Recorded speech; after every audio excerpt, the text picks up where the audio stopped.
Hello, everybody, and welcome to Heads Must Roll, a D&D actual play podcast set in a world of tyranny, corruption, revenge, and vigilante justice. Each of our heroes has had a life-altering brush with corruption in their past. Because of their troubled pasts, our heroes were approached by a stranger who invited them to join an underground secret society of vigilante outcasts. The goal of the secret society is to expose and disrupt tyranny and corruption in the government. These are their adventures. That's my acting degree at work. I like it. So we'll go ahead and start by introducing our characters, starting with me. Hello, my name is Jake, and I am playing a halfling bard named Anslian Mugwood, aka Ingus the Clown.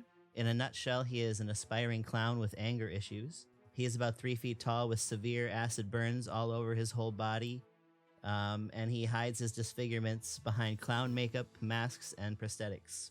He was born into an extremely wealthy halfling family. His father is a high-ranking legal advisor for the courier service out of Hamtham. He grew up a spoiled, rich, handsome playboy, socialite, and party animal, and during his partying days he got addicted to street drugs, and it completely took over his life. His addiction was an embarrassment to his family, and his family ordered to have him killed. He was kidnapped, and the thugs who tried to kill him sealed him in a barrel of acid and rolled him down a hill and left him for dead. Thankfully, a few minutes later, he was rescued by a traveling circus. He moved in with the traveling circus and they healed him. And after he was mostly healed, he joined the circus and started training as a clown. After a couple years, he became a very prominent clown with the circus. But during a specific performance where he was asked to crawl inside a barrel, he had a PTSD attack and freaked out and accidentally set the entire circus tent on fire. As a result, the ringmaster of the circus kicked him out, and now he is a street performer trying to make his way through the world until he was invited to join the secret society. And next, Kurt. My name is Kurt, and I am playing Riven Larinus. My character comes from a noble background. My family has been big in mining. That's where we made our fortune.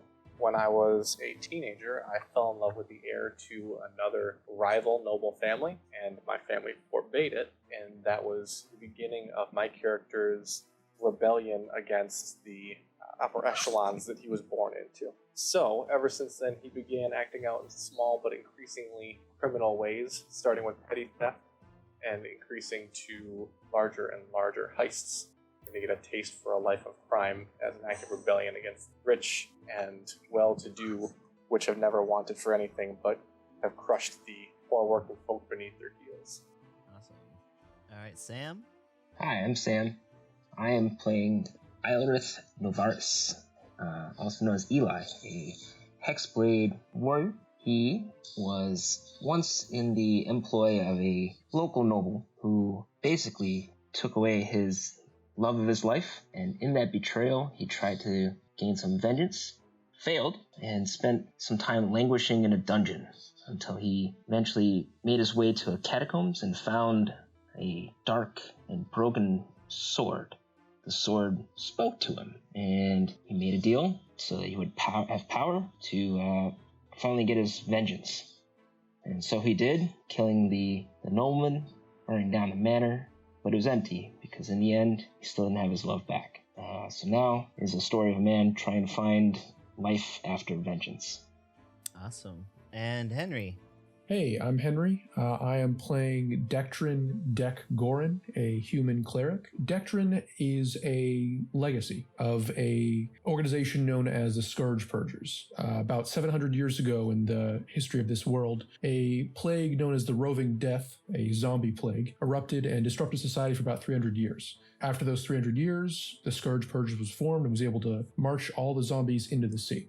Now, Dek grew up hearing stories about his ancestor, Declan Gorin, who was one of the original members of the group, and his father, who also served with the Scourge Purgers. He grew up and eventually decided to join the Purge himself, much to the delight of his father, and he went to the kingdom of Fuglos, where the local, or the closest organizational branch of the Scourge Purgers was. Dectrin was taught magic.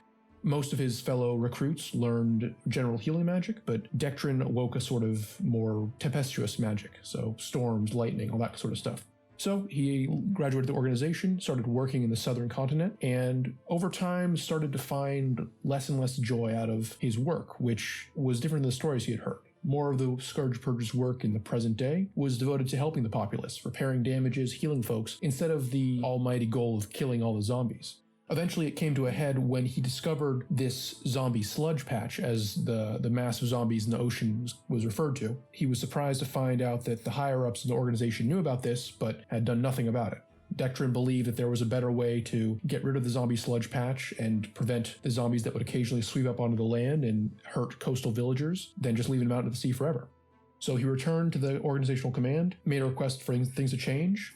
They were sympathetic to his plight, but they ultimately decided that there was no better solution, not one that Deck posed anyway. So they denied his request, and he decided to resign. They denied that request. He almost gave into his anger and used his magic on the organizational commanders, but ultimately calmed himself enough some that he was able to flee, and he is currently a man on the run from an organization that he believes is not inherently evil, just misguided, and he wants to try and find a way to destroy all the zombies and make people's lives truly better. So that's me.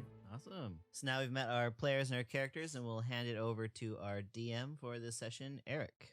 All right, I'm Eric, and I'll be the dungeon master for this session, and I'm really excited to get this started. So, Awesome. If everyone's ready, we can begin.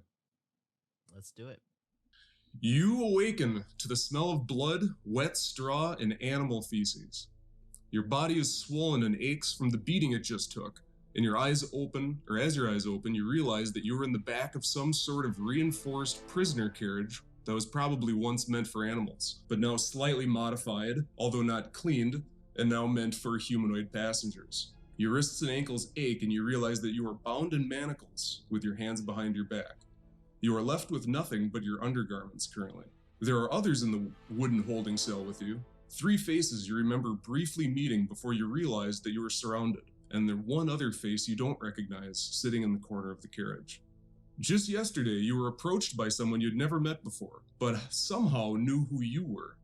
They knew of your struggles, knew of how you were wronged by others in your life, and knew how the sharp sting of corruption and betrayal had affected you.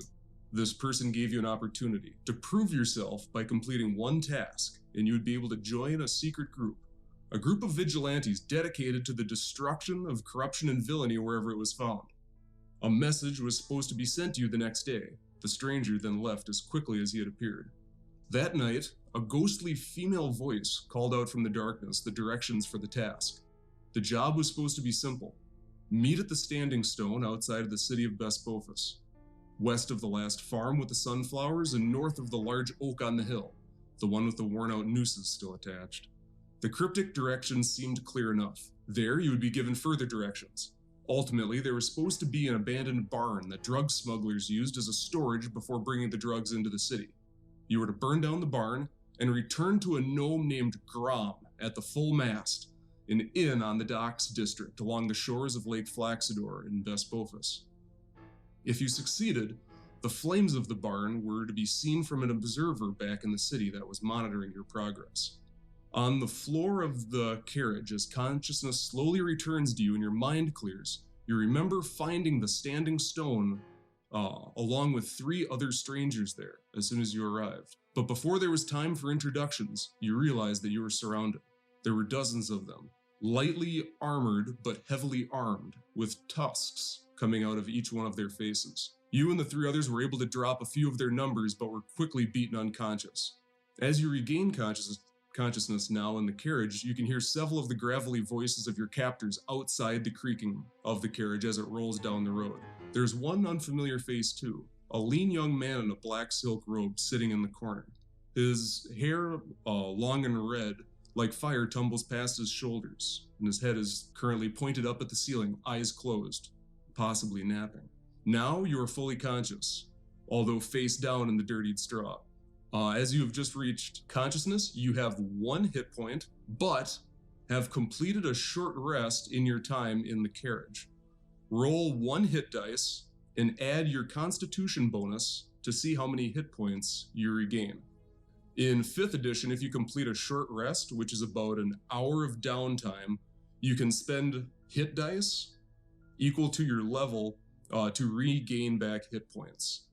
So you may be able to fully recover at first level. Ooh, I did. I got All right. 8+1, so I'm back to full. 5 Okay. plus 1, so I'm at 6. 6. I got 2+1, so I am at 5. All right, so that is your... The bard is the hardiest one right now. Huh? Yeah, you got quick recovery. He's a tough bard. So everyone has regained consciousness at about the same time. And you have the hit points that we just rolled for, and you're now able to look around the carriage and you're fully aware of where you are. And from the sounds of it, there are guards that are kind of walking and talking to each other alongside. Are there like slits or windows that we can like peer out of? There are no windows, but the carriage is poorly made.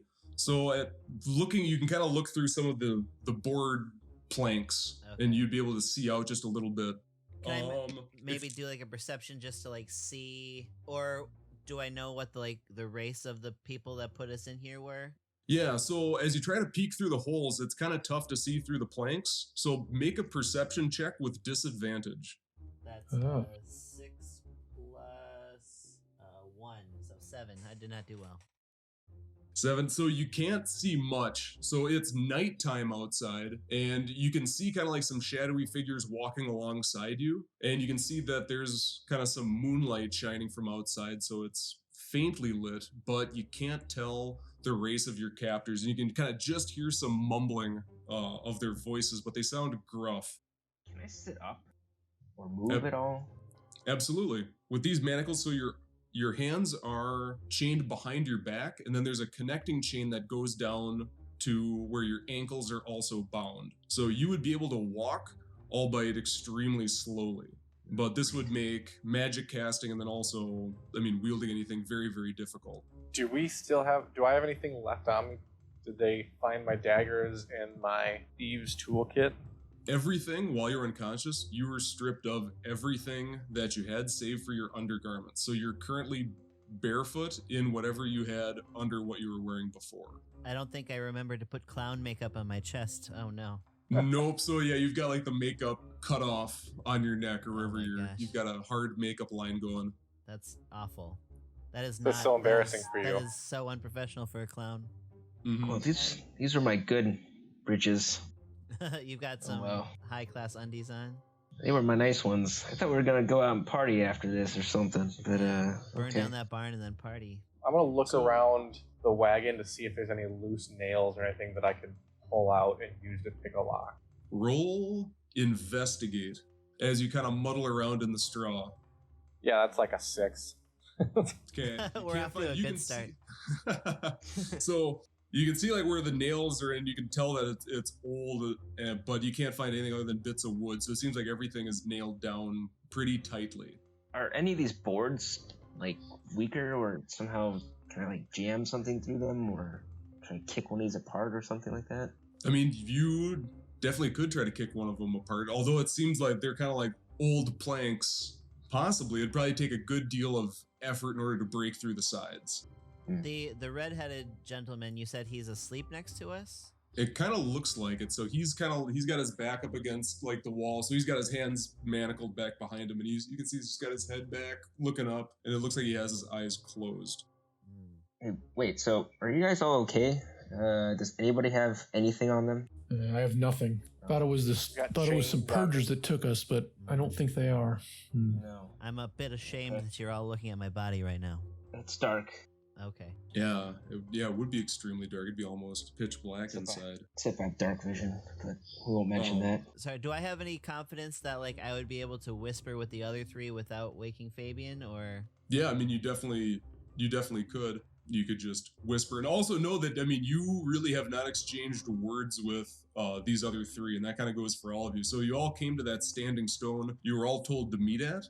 Basically saw each other because you weren't sure if you were really supposed to meet with anyone, and then you found out that you were surrounded, and everyone that you were surrounded by, as you're fighting through them, they were all of half-orc heritage, so they all had tusks in their mouths. Was one of the last things you remember. And what did you say the race of the red-headed guy is? Yeah. So as you look at him, he looks human, maybe half elf. You can see that his ears are kind of slightly pointed at the top, but not quite as much as yours, Eli. So maybe like an eighth or some other kind of race, but it's strangely shaped ears for a human. Okay. I'm gonna lean over to the people who aren't the redheaded guy, and I'm gonna be like, "Well, looks like it's our first opportunity to work together here, huh?" So it would seem. What are your names, gentlemen? I'm Ingus the clown. Good meeting you, Ingus. People just call me Eli. I go by Deck. My name's Riven. Riven. Who's our friend over here? Does anyone know him? Never seen him in my life. I'm going to, as politely as possible, I'll be like, "If you're asleep, I'm so sorry, but we just want to know who you are." All right, are you just gonna like say that?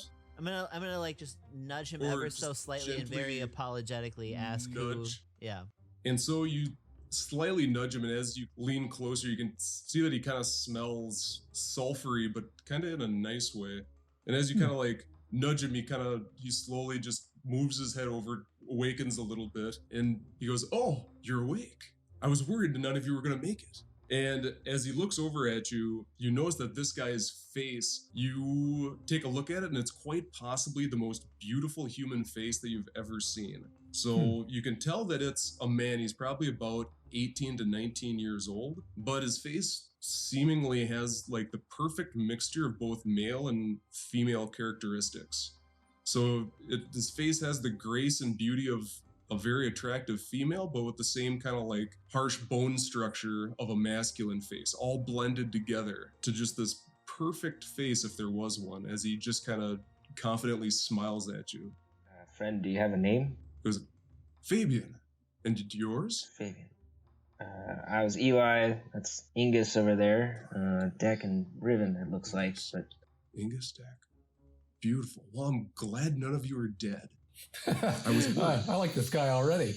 I'm glad we're not dead either. yeah. Are all in agreement about that. I have a strange question. I know we've just met each other, but when these men first captured you, were there any other people that were with you that got killed, that may have been left behind? Maybe 3 others? It's possible. Last night was something of a blur. The attack came out of nowhere, and it's possible. I'm not entirely certain myself. Yeah, when I was intercepted, my understanding was I was going alone, you know? Mm-hmm. That was my understanding as well. I was never sure who was friend or foe there. Was there anyone there other than you 4? I'm gonna roll an insight check and see if I feel like he's getting at anything. Go ahead. Nope, that's a 6 again. Oh my Wow, God. a lot of 6s tonight. Six, All right, six, we're off to a 6. great start, guys. We are cursed. But he seems pretty insistent and curious as to if there was anyone else. And to the best of what you can remember, it was just you 4. So each one of you saw 3 others, and then all the half-orcs kind of came in on you. So from what you remember, there were not any others. It was just you 4. Yeah. But you were not told to meet up with any certain number of people. Yeah, I'm gonna say I don't recall anybody else, but is there someone of a certain description you're thinking of that might jog my memory? You can like see that there's some discomfort in his face, and his face kind of like tenses up, and you can see kind of like a vein start to pop out of his head. And he goes, "Oh, so it was just you 4." I can tell an awful lot off of my 6 insight. I'm gonna roll, I think, a perception check. Let's see. I got a 14 plus my plus 4 perception, so I got an 18 for perception. Okay. And I'm kind of wondering, if Deck furrows his brows at kind of the vein that pops out of Fabian's head. He's kind of like wondering, like, what's the purpose of these questions? You know, like, why is he trying to wonder about the number of people? Like, what's going on? I'm gonna kind of ask him, were you looking for additional people, friend? And you can see he's got his back up against in the corner. You can see he's kind of like touching his face, and he just seems, visibly distressed. He looks over at you, and he kind of like suddenly just snaps out of it and goes, "No, I wasn't looking for anyone else. That's fine. There's just 4 of you."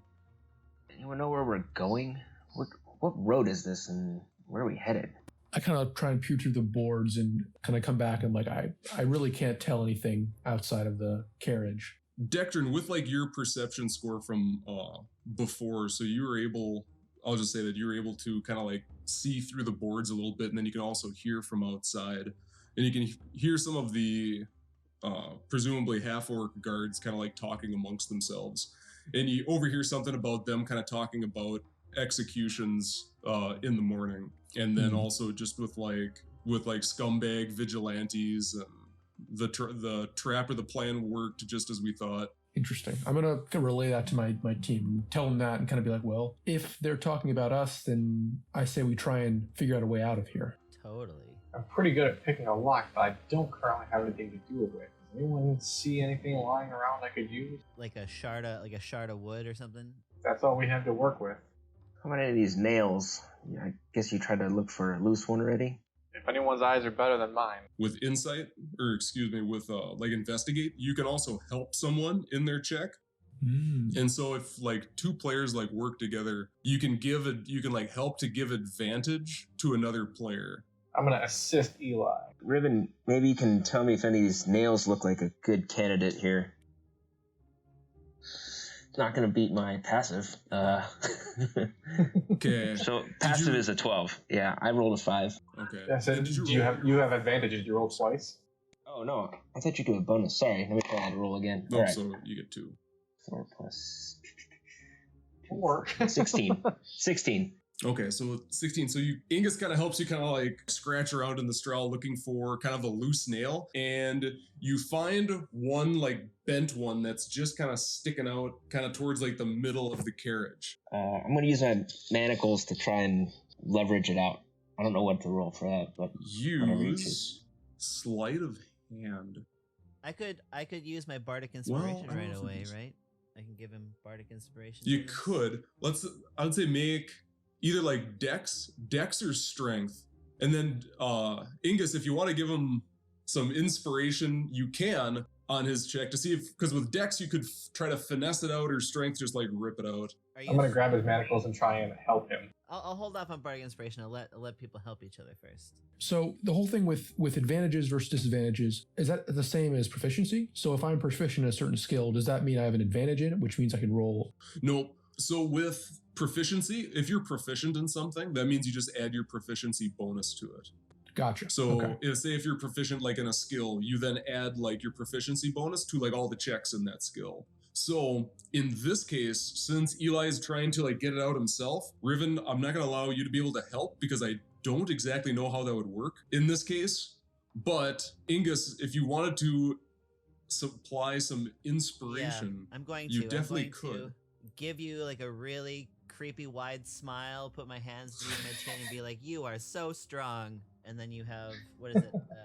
You can add a d6 to your roll. Oh, wow. I always knew it was pretty strong, but I got a 17. Did you add the d6? Yeah, it only came out to a 2. Oh, okay, so you added that extra 2. Yeah. Okay, so there's something about that creepy smile that just really helps you find like an edge on that nail, and you're able to get it under there and just go and pop it like right out of the carriage. And so now, kind of rolling around on the ground, you're able to, there is a kind of a bent nail. What skill check is it to pick a lock? The sleight of hand? Yes. All right, I'm going to try and pick the lock. Okay, so since your hands were bound, try to pick the lock with disadvantage. This should go well. Another 6, huh? Oh, no. 16 plus 4 is a 20.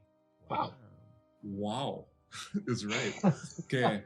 So you somehow are able to wedge this wide nail into like the holes in the manacles behind your back, and it just pops, and you get your hand manacles loose. So your hands are now freed, but your feet are still bound. Well, at least someone has their hands free. That's good. Yep. So your hands are free. I will try to unmanacle my feet. Yeah. 2 plus 4. Wait, 2 plus, so 6 total? Yeah. All right. This one didn't quite go so well. So with this one, the nail just does not fit into the holes in these manacles.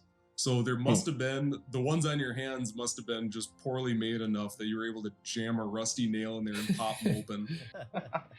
With these ones, apparently the foot ones were a little better made. Yeah, what about these? Yeah, I'm going to start going around. So Eli is right next to me. I'm going to try and pick his lock. for his hands. 4 plus 4 is 8. Wow. Nope. Not quite. I'm assuming deck. 15 plus 4 is 19. Can't quite get it open. Oh, Really? Oh, Okay. wow. Ingus, let's give you a whirl. Let's do it. Nope. Wow. Also know that you're using a rusty nail.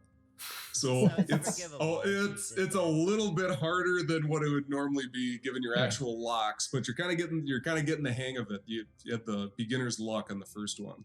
I'm gonna ask if he'll hand me the rusty nail, and I want to try my own locks. Best of luck to you. All right. well, thank you for trying, Riven. I rolled. Ooh, god damn it. A 7 plus 5. So that's not gonna work. Nope, and you as you're kind of fiddling around with this nail, you were not sure how Riven did that to open up the ones on his hands. So You're not impressed. sure how that's possible because that nail is not fitting into like the keyhole in there at all. Let me give it a try here. We're all going for it. Got nothing better If else the to rogue do. can't do it, you might as well see if everyone else can do it at disadvantage. So it's at disadvantage. Sleight of hand at disadvantage. Is that correct? Yes. 12. No. Yeah. How did you fit this nail in the hole? I mean, did you Really put the good. flat end first or the pointy end first? It doesn't even work. Well, just keep trying. He found a way. Deck, you want to try?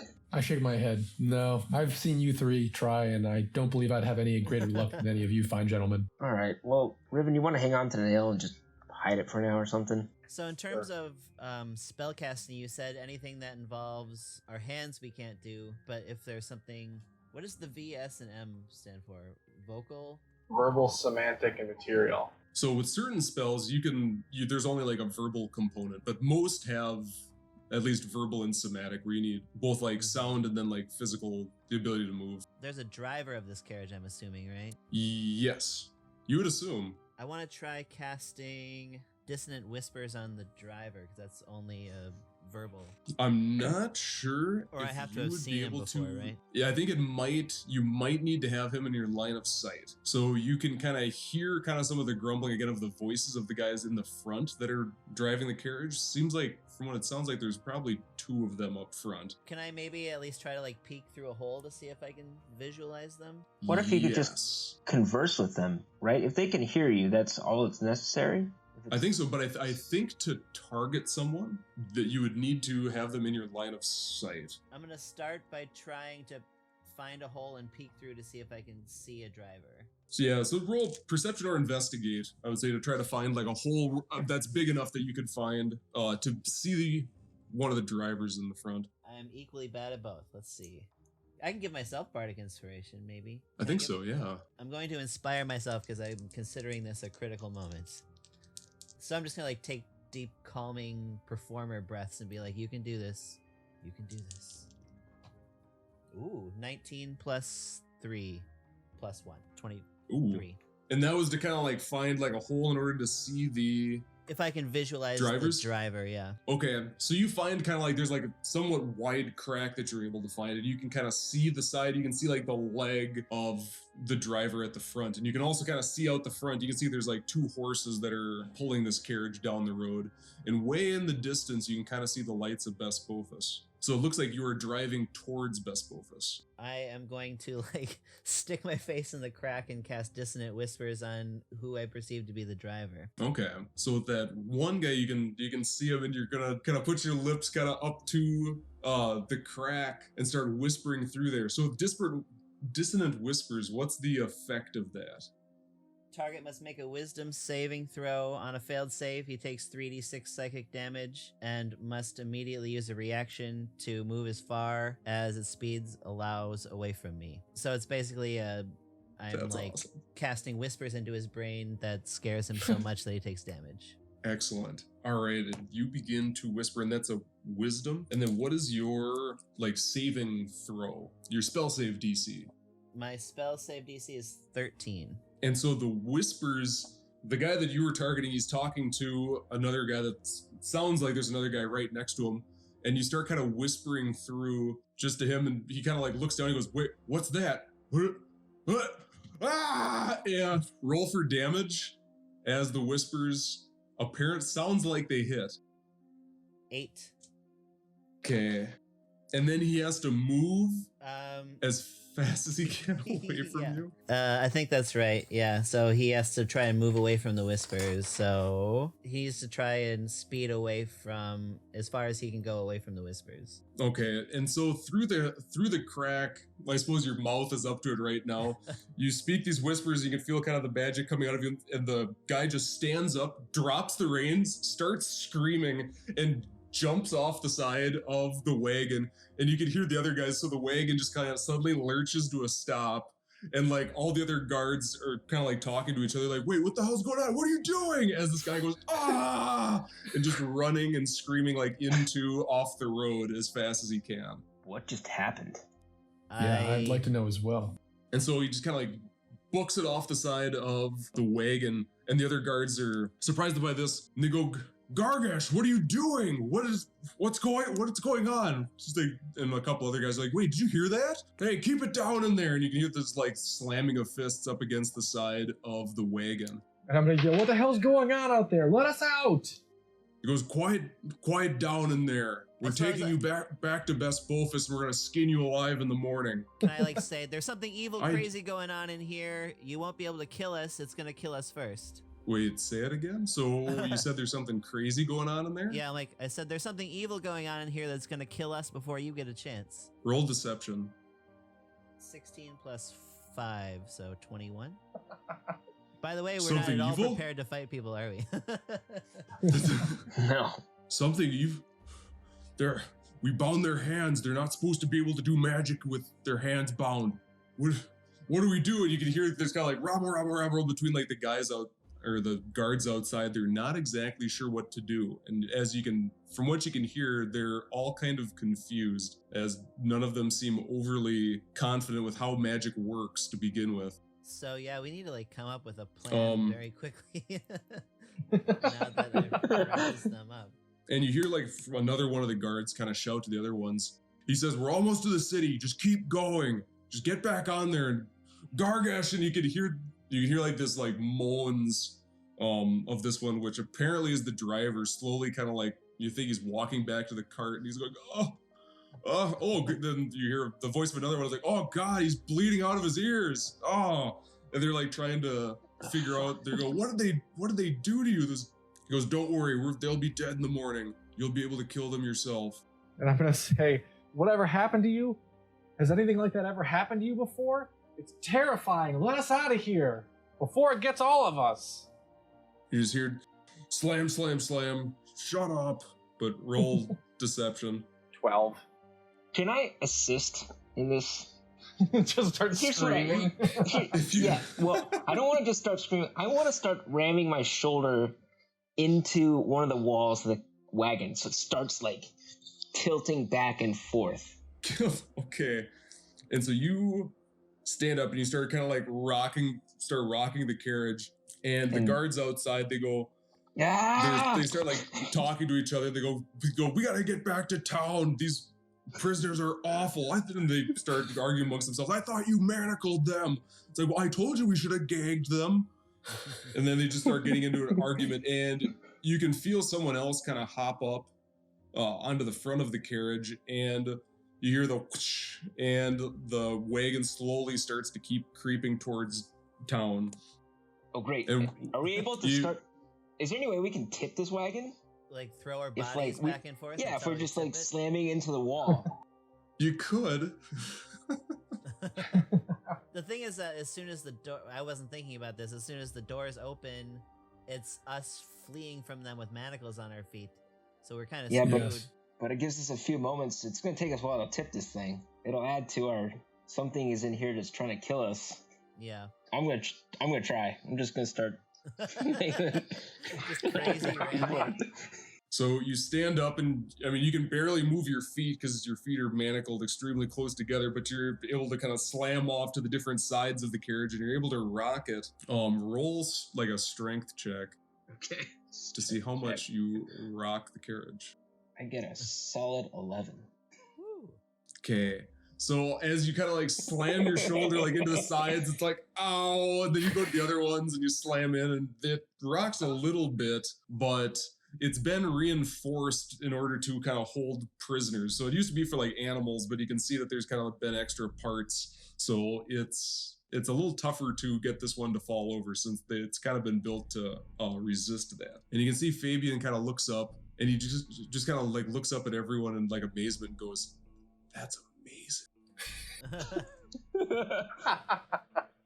Is there any chance, because I have tiny halfling hands, that I could like contort them enough to slip out? I'm sure that they've adjusted to my hands, but is there like a sleight of hand thing I can do to try to like? So you can do like an acrobatics, I believe, in order to. Let me check quick, because I was just looking this up. Oh, dexterity check. Okay. To see if you can kind of slip through them. 19 plus 2, 21. And you kind of contort your hands, and you're just able to slip your hands out of the manacles and then also get your feet out. Nice. So you are now free. You've got kind of like some I mean, it's gonna hurt in the morning. It was pretty tight. Yep. So your hands are super red where the iron was scraping up against your skin, but pulling enough, you're able to get them out. Yeah. Also, like, my entire body is acid burns, so like there's like that nerve damage that probably hurt a lot, but I did it. Oh, I probably heard, yeah. Your skin's probably more fragile than most. Yeah. Yep. Can So I you acrobatics got out. So you can try Put to your fragile skin on the line for everybody. You can try to dex out of it, or you can try to actually break them just by with strength trying to break the chains.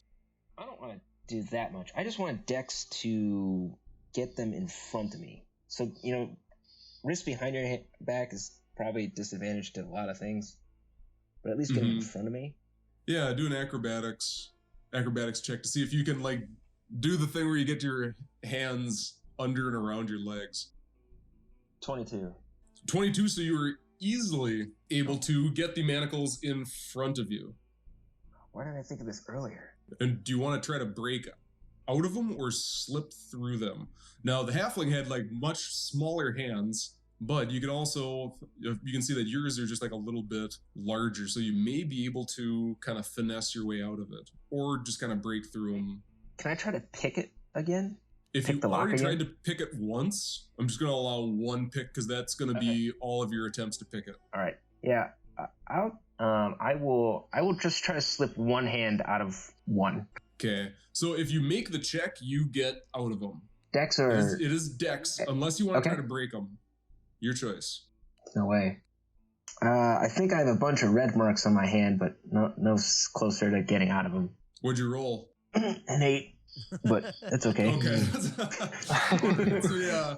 So seeing the halfling clown get out of him so easy, thought maybe you'd be able to get him out, and nope, it's not as easy as it looks. He made it look very, very easy with his small, nimble hands.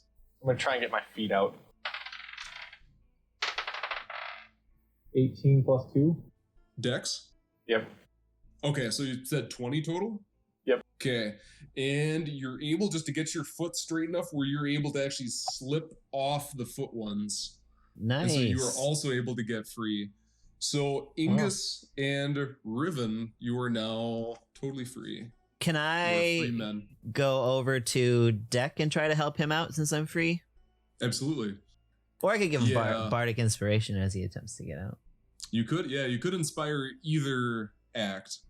Because how many inspirations do you get a day? I have 3, so I've already gone through 1. So I'm trying to be sparing about it, I guess. But Deck, I am going to give you like some big, lovely eyes and be like, "You're a big, strong man, and I believe in you. Break out of your chains." Indeed. All right, I'm going to roll a strength check.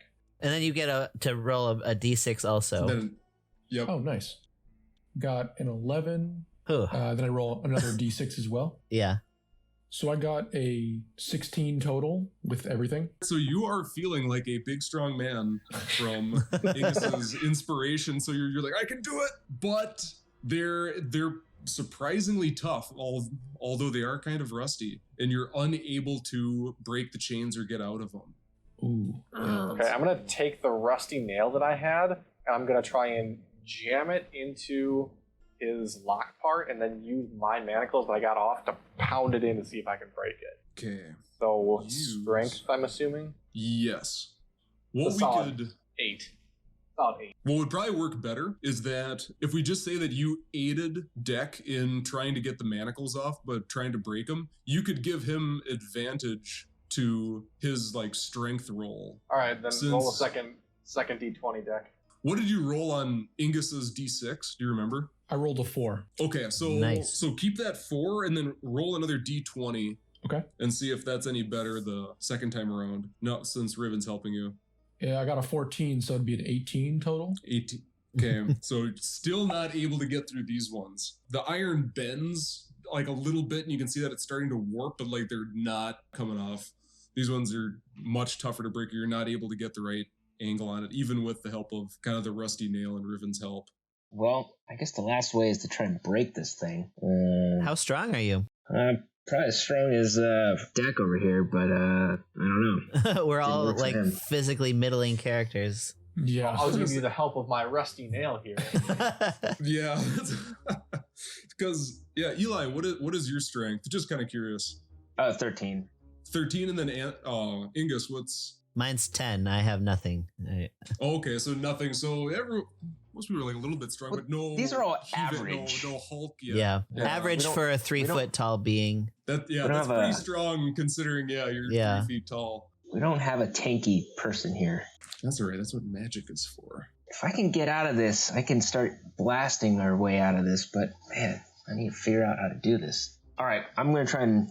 I mean, it's the last option I have is the strength out of this, right? I think so. Does anyone want to help Eli in getting out? Because Eli, you've got him in front of you. Yeah, I'll No, help so- him out with a strength check. Strength it is. Here we go. Good luck. Let's do it. That's not going to work. 17 and 18. Dang it. 2 very respectable rolls. But I don't know if it's but going to not work. gonna. Were they respectable? Well, 17 and... Right. 17 and Okay. 18. That's a pretty good Okay, strength check. those are respectable rolls. Okay, I thought maybe it was like a 2 and a 3. Maybe we should bring Fabian into this whole thing. Maybe he can help us somehow. Like, we're all also being very self-serving and not worrying about him at all. Like, Well, Yeah. Well, his hands are free, are they not? no, so he was manacled just like the rest of you. All right, screw it. I'm going to try and break his manacles. Fabian? Because my my hands are in front of me, so I can use them to Yeah. that's- strength bash things. I don't have to, or I can even try and hook them around his and try and pull it.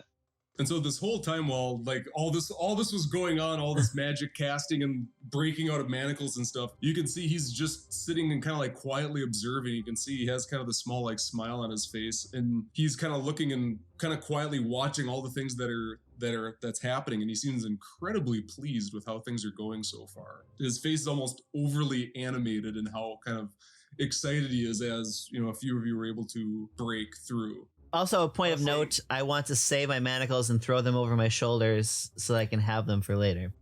Okay, yeah, because I suppose yours, they will be locked, so you will need to like find or kind of commandeer a key to them in order to use them again. But Well, you I can just, totally save yeah, them if you want. I want the option of like a chain as a weapon potentially if need be, since I have nothing else. So I just want Like to sling them over my shoulder and hold on to them. Because I had this thought That's good. that if we were somehow able to break through, like the floor of this carriage is like wooden also. Mhm. If we were able to break through the floor somehow and toss chains down there and mangle up one of the wheels, then it would stop. That's expecting a bit much, I think. I think so. Wait, so Is it implying Fabian, this carriage is a drive shaft? Like because it just to me sounds like old carriages I think of are just very basic wheels on two things at the front and the back. There's nothing connecting them, as far as I understand it. But I could be wrong. I don't really know. I'm not a carriage expert, so Yeah, through the middle, I wouldn't think so. So if you got through like that first set of boarding, there really wouldn't be anything underneath, as far as from what I know of old carriages. I think they have an axle that runs through them That because probably for Mhm. stability. it's easier to build it that way. Because without it, you'd have to create an arm that's just holding up a wheel. True. So you're gonna have that axle through. Okay, that But makes sense. I don't know if that necessarily means you'd be able to like wrap something around. Like it's just gonna be a round axle, so it's hard to say if it would work.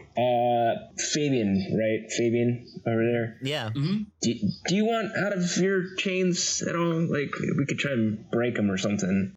And he kind of looks down. And he goes like, "Oh, yes, you're going to help me." We've been awfully selfish this far. I mean, do you wish that I kill you instead? He kind of smiles and he goes, go ahead, you see if you can get me out of my chains. And he almost seems kind of surprised. Okay. Are you able to slip your wrists in front of you at all? Let me try.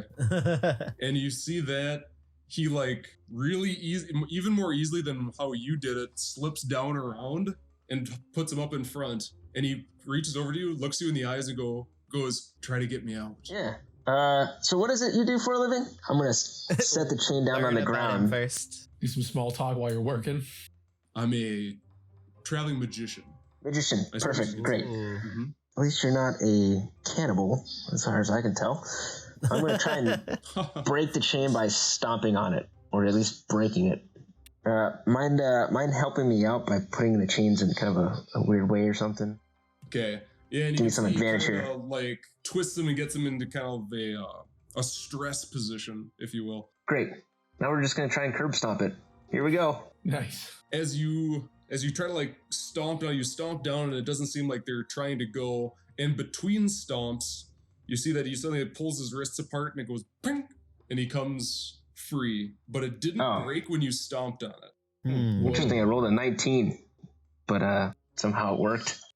Is it perception to like assess a person's like honesty or intention or whatever?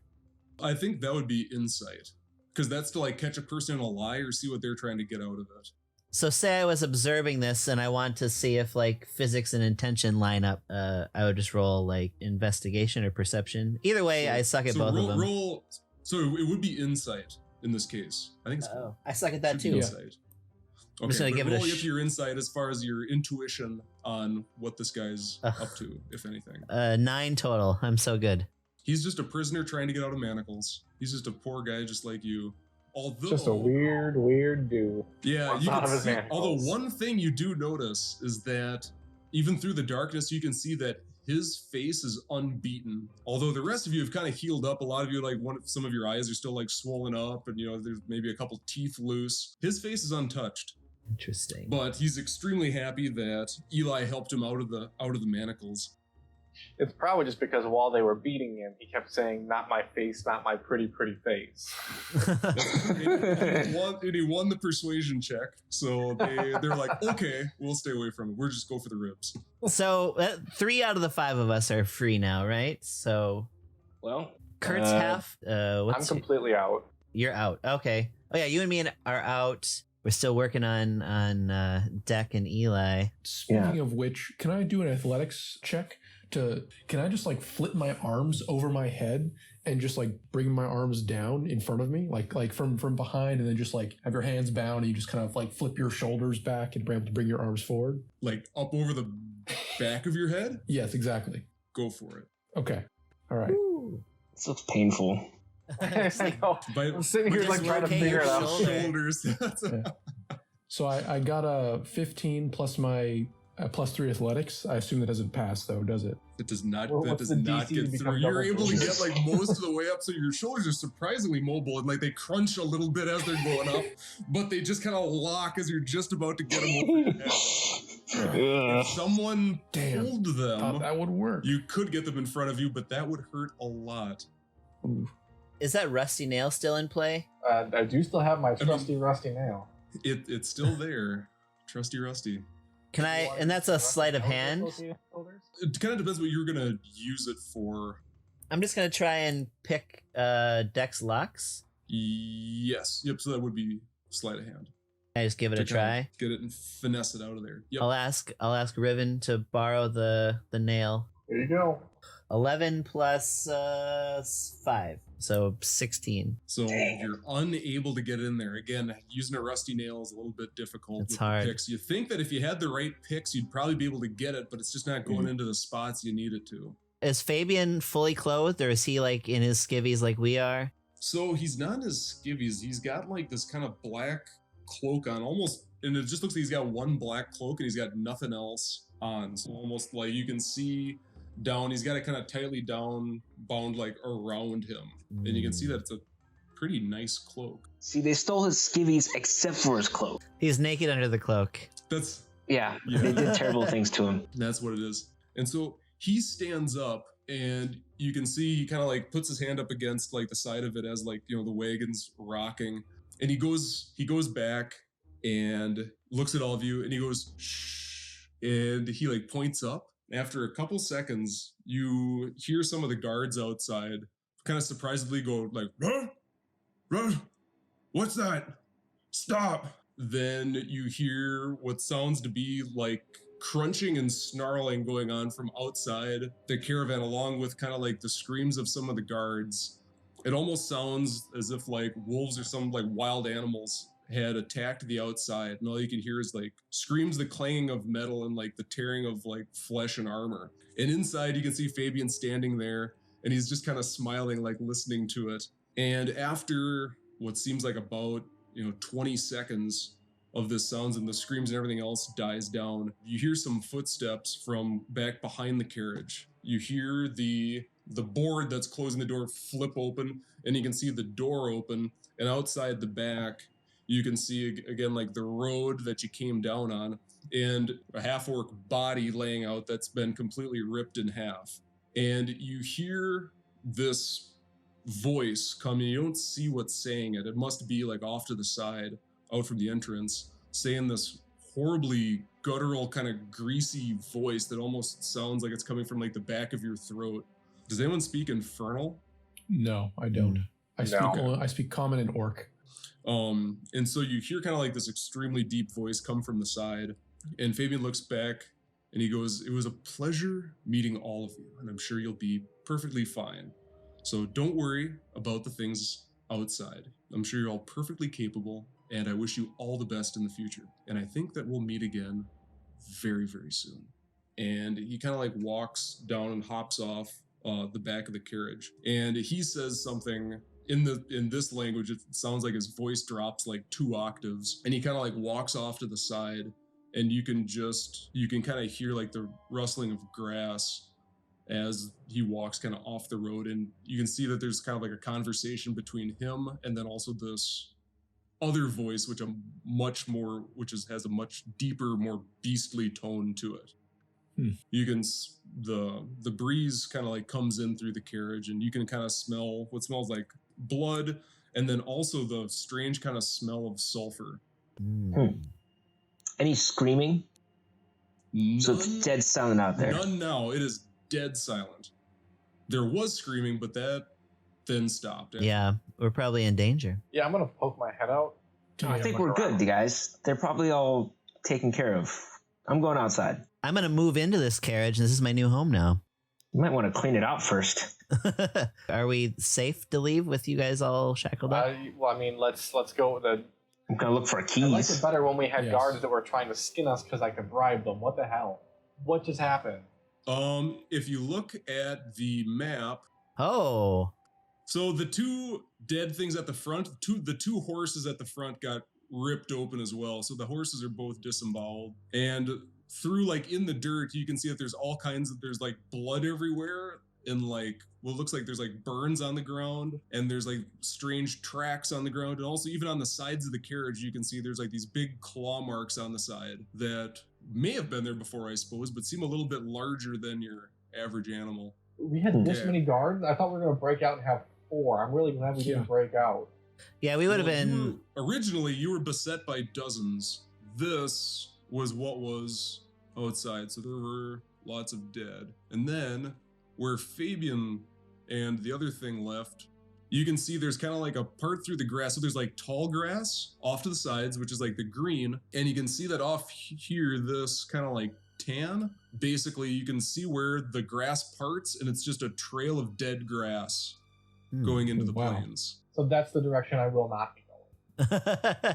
Okay. This road's leading back to town, right? We can still see the lights in the distance. You can see the lights of the city. So you're maybe, probably just like still probably several miles out. So you're on kind of like some rolling hills going into town, but you can see the lights. It's a big city. So as you jump out of the carriage, again, you can see that there's the bodies of these kind of like dead half-orcs, just looks like they're ripped apart. And in the dirt, kind of like along the road, you can see there's obviously a huge scuffle that's overrun with like boot marks, as well as what looks kind of like animal prints Mm. And you can see like in the grass, there's kind of, you can see like parts where like the grass is parted where in several different places on both sides of the carriage that looks like they came from the grass and obviously did some work on the guards that were there. But the guards have been completely mauled. So my first inkling is to peek around and see if one of these guards has my possessions.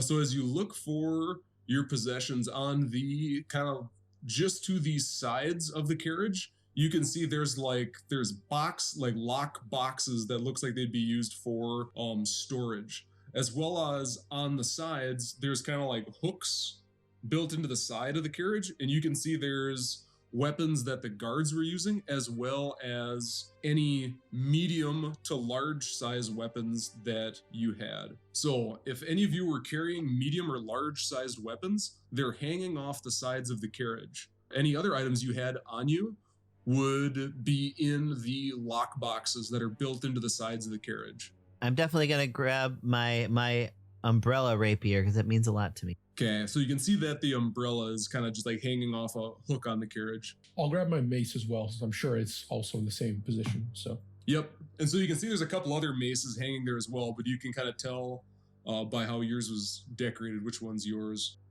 I also have a shield as well, so I'm going to grab that. Okay, and you can see that's strapped onto the side. And I have a set of scale mail armor that I had. Would that be there as well, or would that be somewhere else? So that would probably be put into, you don't see it on the sides. You'd think it'd be in one of the boxes. Gotcha. And I just realized I can't actually grab anything since I'm still bound. Oh, yeah. So, yep. Yeah. I'm looking for keys. Yeah. Do I same. find any keys? Investigate. Okay. As you kind of piece through the dead bodies. I got a 4 to investigate. 4. I'm going to do that too. Oh, Jesus. 2 plus 1. 14. Oof. Not the worst. Woo. So then I have an 11 to investigation to look for keys. Yep. And then Eli, what did you get? 14. Okay. And then Riven and Ingus, you guys both kind of got. I got a right? 3. Okay. It's hard to look through bodies that have been ripped to shreds. It's a lot of blood, flesh, Yeah. Dark out. chunks. Yes. Henry and Eli, you guys are both able to find, you find like keys. So on like the body that you're currently searching after like going through the shredded remains, you find a key. Eli, it looks like yours looks like it's shaped. It's like a smaller key. It looks like it would fit into manacles. Eli, you still have your manacles on, right? Mm-hmm. Okay. But yours are in front of your. You dislocated your shoulders. Yeah, so you. No, I went the other way. That doesn't dislocate your shoulders. Oh. Yes, I went the dumb way almost. So Eli, you find like this small key and kind of the shredded remains of one of the guards digging through, and you're able to kind of slip it into the keyhole in your manacles, and the cuffs just pop right off. Oh, thank God. Deck, the key that you have, you can see as soon as you find it, it looks too large to be a manacle key. Deck, you want to trade here? Want this key? Let's do it. I'm gonna hobble over, kind of with the key in my hands behind. No, I'll come to you. I'll come to you. Over, you still have it behind your back. Yeah, I'll come to you. Oh, thank you. You just hop on over. You can use that key just to pop open the cuffs. All right. Yep, so you can just pop those cuffs off, and I think at this point, everyone is free of their manacles. Woo! Awesome. Thank you for releasing me, Eli. I appreciate it. Is my sword hanging off the side of the... Yep. So your sword would be kind of like hanging off with like some other swords that are kind of built in, kind of like, you know, they have like, people have gun racks at their house. Uh-huh. Those kind of like wooden hooks. That's kind of like how they have like weapons just kind of like hanging off the sides. I But also you're able to find your weapon on there, Sam. Yes, Adriel. Eli. I also your lady sword. I used to have a dagger. I don't care what dagger I grab. I just want to recover one and a short bow of some sort. I don't care if it's the same one I had before or not. Yeah, I had a couple of daggers. I'm gonna rearm. I mean, we just get all our weapons back, or we? So the daggers are not put onto the sides. So you're thinking with like the small stuff that's probably in like the lock boxes. But with the key that Deck has, that looks like it's about the right size to fit into the padlock that's to the lock boxes on the sides of the carriage. Okay, I'm gonna start just using the key and going over the lockbox. So I'll do the 2 on my side. How many are there on each side? So there's 2 on each side. Okay, then yeah, I'll do the 2 on the side that I'm on now, and then I'll hop the other side and do the same thing over there. So how are these half orcs armed and armored? They were lightly armored, so some of them had just kind of like heavy cloth armor. Other ones had just like leather on them. So there wasn't much. None of them are really wearing like heavy stuff. Maybe like the heaviest one maybe has like studded leather, but nothing really big. But they've got big weapons. So you can see that they had like broadswords, some had hammers, some just had like nasty clubs. So the one who had studded leather, can I salvage that armor? So as you look at it, it would probably need a little bit of repair, but you probably could salvage it for less than what it would be to make a new one. All right, I'm gonna take it off his corpse. So you can add, put down like damaged studded leather, because it is like ripped in half, if not worse. It's kind of in tatters. So Deck, you're over and you're kind of popping open the lock boxes, right? Yeah, I popped over the 2 on my side, and I'm going to pop over the 2 on the other side. Okay, and so you pop open the 2 on the other side. And so, Deck, I want you to position yourself along like one of the sides of the wagon. Sure. At first I was going to be just I open the locks and then come back to the middle and kind of just examine. Okay.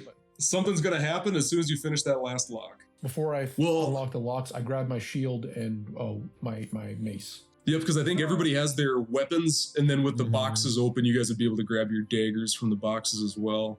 You guys have your weapons, but not like your bodily armor, because that takes a while to put on. Okay, all right. And we're still pretty naked. I'm holding some bloody, shredded, studded leather. Riven, you find that on this dead body. By the way, I'm absolutely disgusted by the fact that I'm pulling this off of a dead body. Like, I'm making faces and whiny little noises while I do this. Yeah, it's kind of gross. If you've ever like field dressed a deer before, it smells like that, but like worse. But as Deck kind of pops open that very last lockbox on the sides, and you guys are kind of going through the bodies and whatnot, you hear some groans that you're not quite sure where it's coming from until you realize that some of the dead bodies are starting to move. Shit. And slowly lift themselves up. And so you kind of hear like some groans, and some of the bodies begin to move, but not all of them. So these are going to be the zombies, or at least the bodies that begin moving. And so they're going to start out prone, and some of them aren't even in one piece completely. So, and as they kind of go, I'll let you know whether they're ones that actually have legs still attached to them or not. But some of them are just crawling on their arms towards the closest person. In classic zombie fashion. Yeah, but we'll start off at the top. So Riven, you can hear kind of some groaning, and you see like this zombie ahead of you. Okay. And so this one begins to start standing up again. It'll have to get up on its turn, so he's prone right now. But you see that body start to move around, and it kind of like looks at you as it's on the ground. And you can also hear moaning from behind you. I'm going to scream, "They're not dead!" And I'm going to run over here. When I hear that, I'm gonna grin devilishly and laugh out loud, because this is your expertise. This is I was my gonna expertise. say, you just hear them scream out, "They're not dead." And I suppose you can kind of hear the groaning coming from kind of to the side. I'm going to yell back, "Destroy the brain. It's the only way to take them down." All right, then I will attack with my rapier. I rolled 2 17s plus 4. 21 to hit. Absolutely. Okay. So you stab deeply into the already ripped up flesh of that zombie. All right, and do you get sneak attack against undead? Yes, you do. Okay. So you can add that is 5 damage. Okay, so that's a total of 5. Well, 5 from the sneak attack, but no, 5 total. All right, but he stabs into that zombie, and it still keeps rising up. Goes down to Ingus. I am going to just simply pull out my short bow and shoot at this zombie here. Do you see the? Yep. So, ooh, I rolled a 20. Oh, headshot. Bam. Okay, and you can do criticals on undead. All right. So that's 8, and then I do the +2 just one time? Yes. Yep. Okay, so 10 total. And so you shoot your arrow, and it's a headshot, and the arrow goes right through its head, and the arrow buries itself in the ground behind the zombie, and it kind of like it looks over to the side of you with kind of like a hole through the side of its head. Nice. As it's still alive and has now got its eyes on you, but only about half of its head is left from a large arrow hole through the side. Okay, it is the zombies' turn. The zombies need to stand up from prone. That's going to take half of their movement. So, Ingus, after you shot through that one zombie's head, it stands up and begins to kind of lumber quickly towards you. And then through like the tall grass, you kind of hear this rustling, and then down at your legs, you can see there's this like half zombie up on its arms trying to like claw up at you, and it's trying to like bite into your leg. Oh god. Even though it's right down at your level because you're only 3 feet tall. I'm tiny. So yeah, you were looking right into this thing's mangled eyes, and it kind of tries to claw through you. So what is your armor class without armor, or at the current moment? Armor class was 13 with leather armor, so what is that? So 12 total. It kind of tries to claw at you, but you're definitely able to dodge out of the way of its zombie fury. And then Riven, the one that you attacked on the ground, is going to not try to stand up. It's going to try to just kind of claw at you and then like get around your ankles and like bite into your calf. Don't like that. Do not like that, Sam. I am. So it's trying to like grab your legs and bite onto it, and you're just like you're like goose stepping to get away from him trying to grab your legs. But then from behind you, another zombie that did stand up was able to get up from behind you and is going to try to slam down on you. And then what is your armor class, Riven? Without armor, it's 12. Okay. So one zombie comes down from behind you and is able to kind of like smack down on your shoulder, and you can feel some of like the bones crack in the back of your shoulder. Take 4 damage from zombie smack. I am very nearly dead. Uh-oh. Now, Deck, it is your turn. Deck, you can see that Ingus has a couple zombies that are right next to him. Troublesome. But so does Riven, Yeah. right? And Riven is Yep, Riven you cannot is- see Riven, however. There's a big right. carriage, so you can't see over the carriage. It goes up about, 15 feet. So you wouldn't have eyesight to him. You could probably hear him because you heard him cry out, "They're not dead." So you know he's back there. And so you could probably assume that if he screamed out, "They're not dead," that he's probably got zombies on him. So if you wanted to move that way, that's totally up to you. All right. What I'm going to do then is 30 feet is my move speed. I'm going to move right next to Riven. I am going to cast Cure Wounds on him. You're so nice. Huzzah! I got a natural 8, and I got a +2 to that, so I heal him for 10 points of health. Yeah, 8 is all I can take. Nice. You are so Yep, healthy right now. Riven, yep. I'm feeling So good. all of your prior wounds are healed up completely. You feel on top of the world. That's great because I was very close to running and leaving you all to die, but I won't tell you that. You didn't have to say that. You guys just know me. And then we go down to Eli. All right, move up to here and then attack this zombie with my sword. I got a wonderful 10. So these zombies are not too hard to hit because they don't really Okay, a try to get 10? out of the way at all. So a Yeah. 10 easily hits, and you're able to sink Oh. your sword into the back of this zombie. Easily. Roll for damage. 6 damage. Okay. And so your sword kind of sinks right through the dead flesh, and you can see it's starting to kind of like shamble a little bit, and it starts to shake, but it's still standing. And then goes back up to Riven.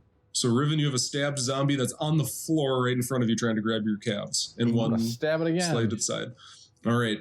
Roll to stab. That's 10 plus 2 is 12 to hit. Absolutely. This time I do significantly more damage. That is 13 total.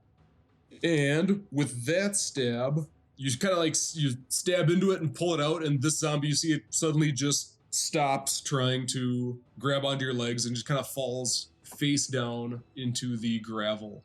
So this one has ceased. He's dead again. Once dead. again dead.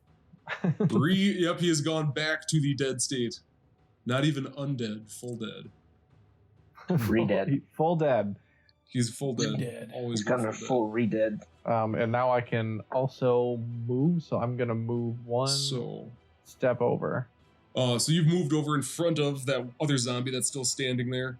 Yep, I'm just surrounded by dead, undead, and recently re-dead That's- zombies. Yeah, It's just a mush. there's a lot of guts and stuff hanging around. The ground would be so Oh. squishy with blood. It really would. It's a mess. All right, we go down to Ingus. So Ingus, you have a zombie problem currently. I sure do. What is the rule about? Because I'm currently using a short bow. What's the rule about swapping weapons? Am I able So to? you can, what is it? You can drop it and pull out a new one, but you have to drop it. So I'm gonna drop my short bow Okay. and pull out my umbrella rapier and just, I'm just gonna like ground the half zombie on the ground. I'm just gonna try and like stab it into the ground, like shoving a toothpick through a finger sandwich. Okay. So My character grew up rich Stab. too. I like the description of it too. 11 plus 4, so 15. Oh, to hit? Absolutely. Yep, and then I need to find an 8-sided dice for God's sake. Here we go. 6 plus. I get to add dexterity to that, so Yes. 8 damage. You skewer that zombie into the ground, but you see that he's still moving through like your skewering, and he's still kind of like writhing around even as you kind of stab through his collarbone and it goes straight through his chest into the ground. And then you pull your rapier back up through it. Now it's covered in zombie goo. Zomgoo. But then Ingus, Shit's Do you going down real have- fast for me, I'm sure. are you going to take any other action? Oh, I can move first now, aid? right? I can still You run can away. move, but both those zombies would get attacks of opportunity. against you. Okay. Yeah, so I think I just Yeah. have to stand here and take whatever happens. Just stand there and take it. Okay. We'll see how that goes. Take it like a champ. And so we're going to start at the top with Riven. So Riven, you are next to this one zombie, and it is going to try to slam into your chest. Again, which you were easily able to dodge out of the way. I'm very, very nimble. This half one, is going to come up next to you, Eli, and is going to try to, like with the other ones, kind of like grab onto your legs and like bite into your leg. It's annoying. Then what is your armor class? 14. 14. All right. So it is able to grab onto one of your legs, and it bites kind of into the side of your calf. 4 damage from zombie bite. Ow!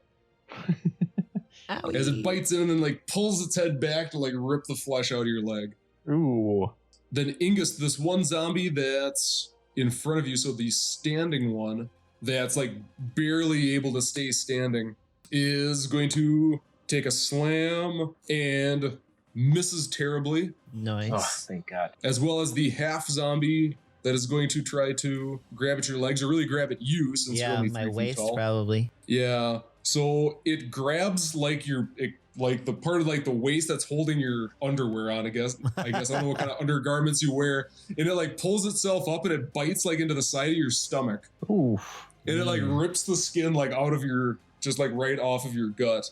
So take 3 damage from Okay. a zombie bite Extremely there. unpleasant. Yeah, so it took its pound of flesh. Okay, Deck, it's your turn.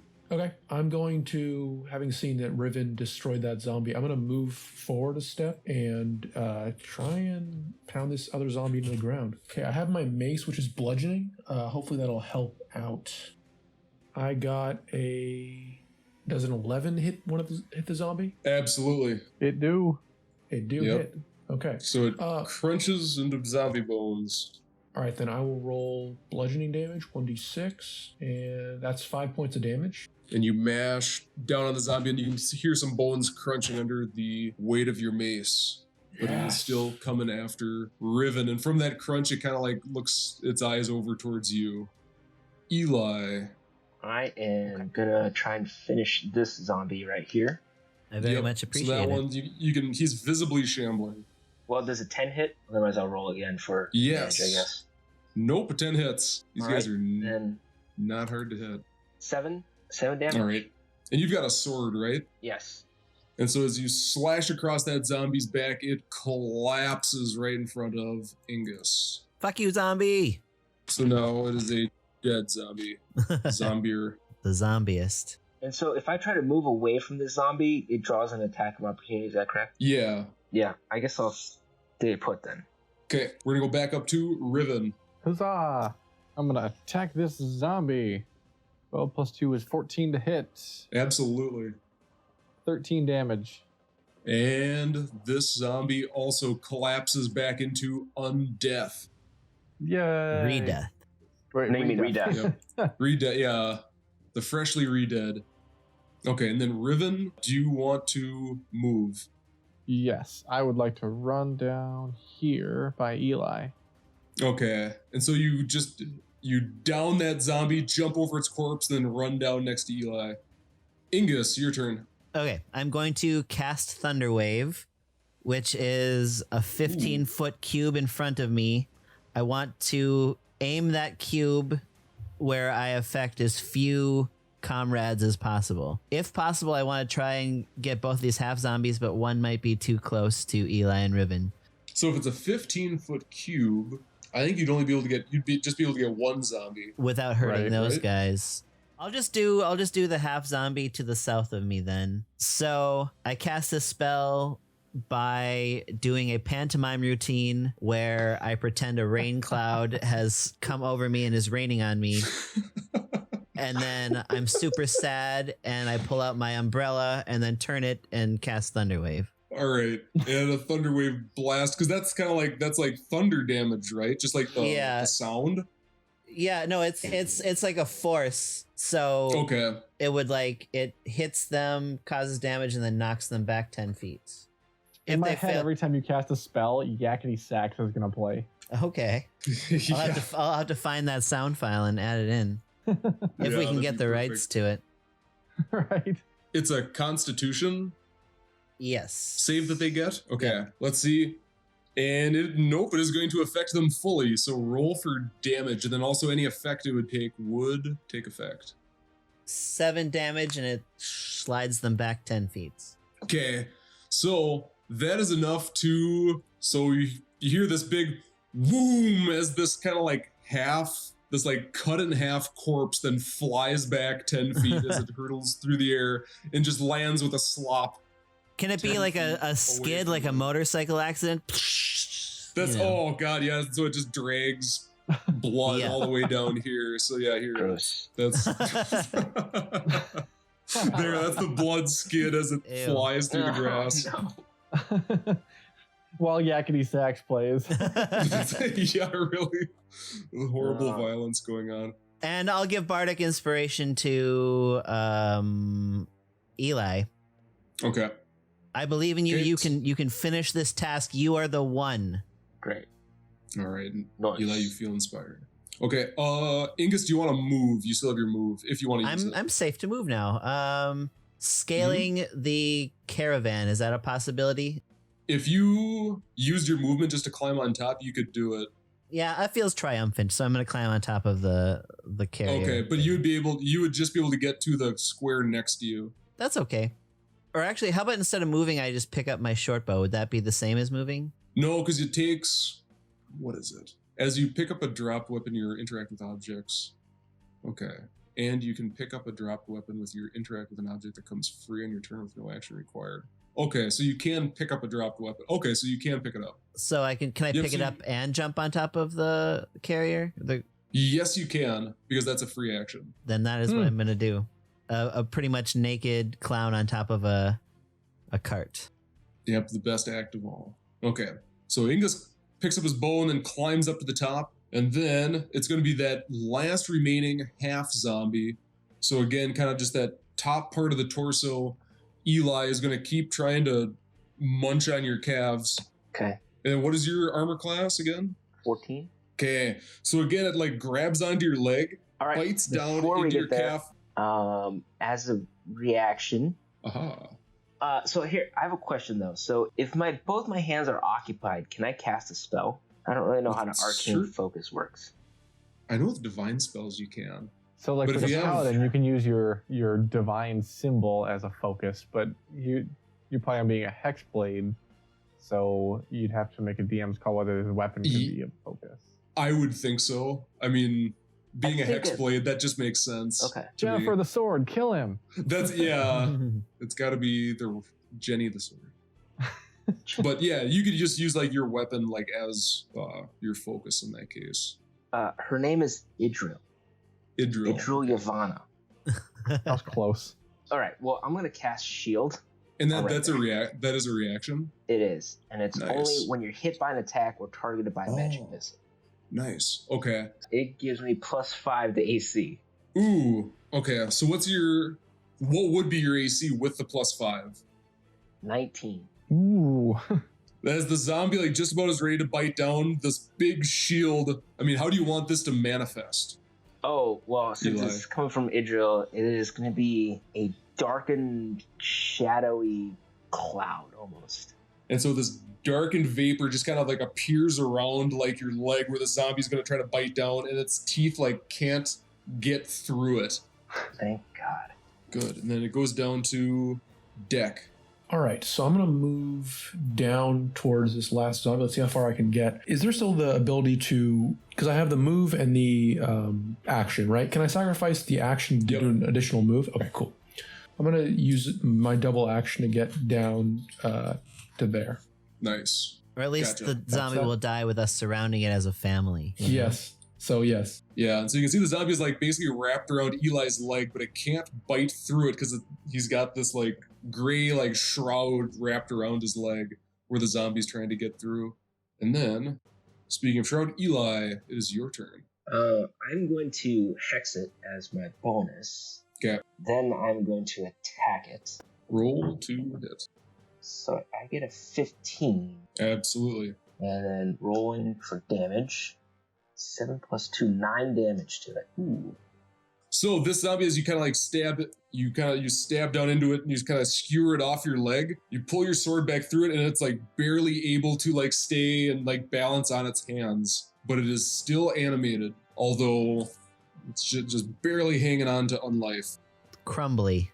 Eli, any other actions? No. That's all I got. Okay. And then to Riven, back to All you right, at I'm the gonna top. try and stab this thing with my rapier. Okay. I have advantage, and the highest I rolled was a 6. Oof. You stab through, you hit the zombie, but you just like kind of get it through the skin, so it doesn't really do any serious damage to it. Tis but a flesh wound. Yep. Riven, any other actions? That's it for me.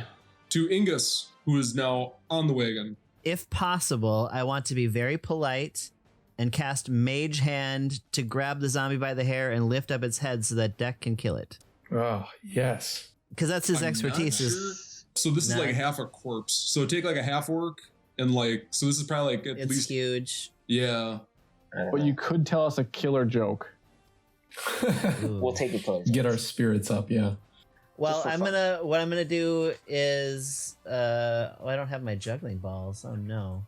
Well, I'm gonna cast a minor illusion right above the zombie, and it's gonna be a sound as if it's like screaming for Deck to end its life. So it'll be a minor illusion of a sound like "kill me" kind of thing. So it's going to be like a screaming of like saying, kill me. Yes. Okay. So, and that's going to be screaming out to Deck. Yes. Okay. And so I guess all three of you could hear it, but there's something to sound as if it's coming. Do you want it to be like as if it's coming from the zombie itself? Yes. Yes. And so it seems almost like the zombie, as it's, trying to get onto Eli's leg, is now screaming, kill me, in a voice that does not sound zombie. And I'm guessing it probably doesn't sound half orc, so it doesn't exactly line up. But nonetheless is, I guess, effective. You can hear it. It was worth the, Just for some showmanship, And now it's someone else's very confused turn. Yep. And so now the zombie Oh, right. The zombie goes next. gets its own turn. So Eli, it's going to go at your leg, and its teeth get caught in your undergarments. And it cannot get through the cloth itself. So So there's it a gets zombie intertwined. attached to your crotch that's screaming, kill me. That's These were the good silk bridges. Man. perfectly normal. Okay. And then the zombie goes down to Deck. All right, so I'm going to. It's kind of trying to grab onto Eli, right? Yep, so it's trying to grab onto Eli's leg, all the while screaming, kill me, in I'm guessing a fairly high-pitched voice. Probably. 12-year-olds. No. That's 12-year-old girls' voice. Can I pull it off with? Well, I guess I have a shield in one hand, so I'm gonna sort of kind of do my best to bludgeon it and avoid hitting Eli. You could probably curb stomp it at this Yeah, you could. It's All pretty right. dead. Yep, Fairly it's shambling. Yep. So there's not much keeping it animated. Plus, it's asking for it. It did ask me for. That is, you're right about that. You think so, anyways. We all heard it. Ooh, I got a natural 20 to hit. So Bam. Oh, headshot. That's a good curb stomp. that's a great curb stomp. Okay. Oh, and I Roll get for damage, sir. Smoosh. I got 11 damage total. So, Ooh. I got 2 d6s. So All right. So you line up the perfect hit on this thing. How would you like to end its life? yeah, I'd like to pull its I'm gonna try and pull its leg somehow, or pull it by the leg or whatever's left of it. And I'm gonna pull its body free of Eli, and I'm gonna pull my mace up and just smack its destroy its head in the spray of viscera and gore and all that stuff. So Perfect. So with this zombie, it doesn't have legs on it, but you're able to kind of grab some of the ribs that are left on the bottom, and you yank it off of Eli, and then slam down on its head. And it's kind of like the Gallagher thing with the hammer getting smacked down on a watermelon. yeah, It's like that, but with a head. So it's wham, and guts and head debris just fly everywhere, and God. what's left of the body just slops on the ground. So this body is it's like a chest now with arms. There's no head. There's no legs. This is the most violent scene, I think. And can I just say that Henry described that final action in such a polite voice? Oh, It was thank just- you. I was trying to get my words gently right. smash his skull into Gallagher-sized pieces.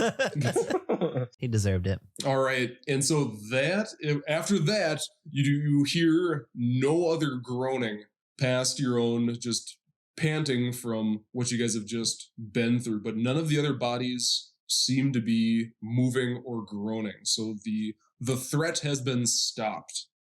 I'm going to look down at myself in horror that I am covered head to toe in blood, brains, and shattered pieces of skull.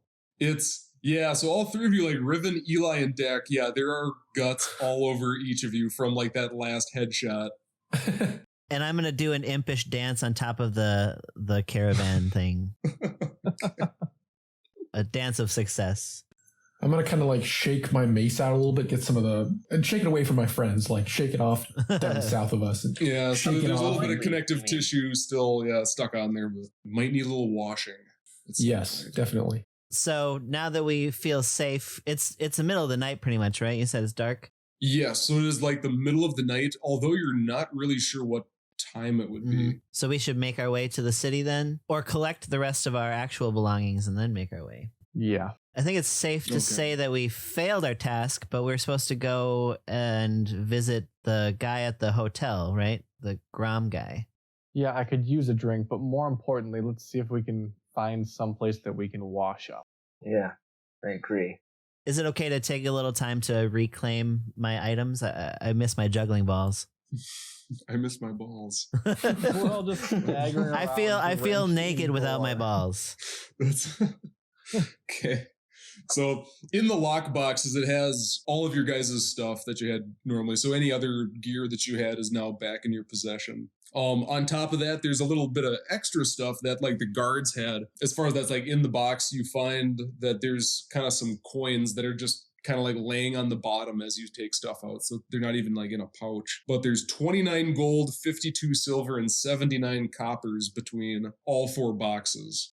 Oh, wow. 79. What was the gold you said, or the silver? 52? Yeah, 52 silver and then 79 coppers. Should we be fair and split it among everyone Just except for divide by Riven, four. Riven's rich though. I'm just a naked guy who's covered in brains. Yeah, you guys just kind of escaped a carriage and killed some zombies. That's true. And you did scavenge some leather armor, so we can't assume you're rich. Damaged leather armor, mind you. That's Damaged good. leather Yeah. armor. Yeah. So yeah, well, we can Nasty split that leather up armor. fairly and evenly. Okay. But you guys are able to get your stuff out. I take it. Are you guys going to put on your armor, I'm guessing? Mm-hmm. Yeah, I'm Kinda going to suit take off back my up. undergarments and use it to mop the blood off of myself and then just throw it in the grass.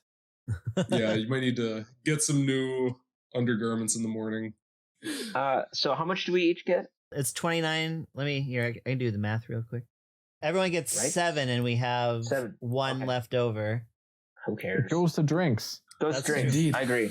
The drinks. Everyone gets Drinks all around. 13 silver and 19 copper, and there's 1.5 left over. Who cares? It'll go to drinks. Tip.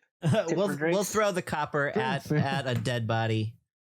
We'll leave the Yeah. extra. Just throw money away. Give them a tip for letting us out. Just Keep the Good change, job. a filthy Good job. animal. What I guess usable equipment are we able to salvage and sell, or I mean, there's a lot of weapon. I mean, each one of the dead bodies has like a different weapon and then also mangled armor on them. yeah, I'm just gonna grab a cloth or something and then like just roll up all the weapons into a bundle. Yeah. Okay. All right. You have 3 short swords, 2 broadswords, or long swords, excuse me, 1 great sword. Can someone else carry that? It's kind of heavy. All of these swords so far are like bigger than I am, so. I'll hold it, sling it over my back or There's- something like that. There's 2 great axes. Yep. So those are heavy. Yeah. I'll take, because I think it'll be funny for me to drag a great axe behind me. I'll just take that for now. I'm just I gonna mean, kind that's of look right. at them in bewilderment and be like, over the course of the last 10 minutes, we went from being in shackles to hearing all of our guards mauled by demons to fighting the undead. I think I'd like to leave these things behind and move on. We should definitely move quickly, but it's good that we took what we took, but let's get the hell out of here. Is there anything else that's smaller than these great swords and great axes? Then there's 6 daggers, and that would probably be it. They seem to have a thing for really big weapons.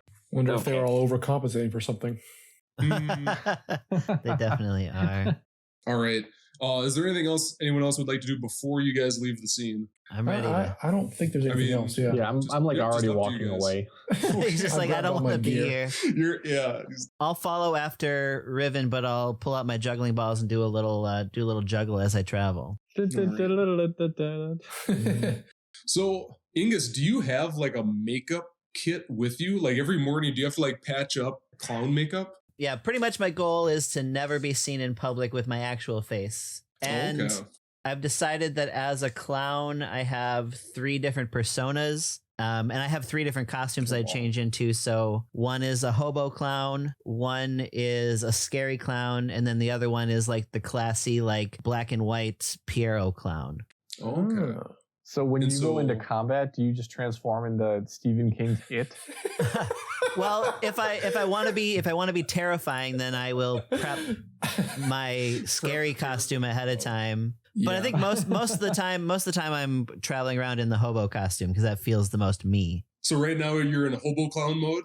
Yep, I've got like a giant green patched up trench coat draped over me and a little Okay. like droopy stocking cap. Gotcha. Just curious. So Jake's got that. Riven, what kind of armor do you have, and then also what kind of clothing do you wear? So what's like your look? Normally, I would wear fancy silks, but right now I just scrubbed off the blood with my undergarments, and I'm wearing nothing but leather armor. Okay, so you're going commando in leather armor. Yeah, Understandable. and feeling absolutely disgusted about it. Okay, Eli, what's like your kind of look? Blackened iron scale mail, Ooh. Okay. That's cool. and a dark gray cloak.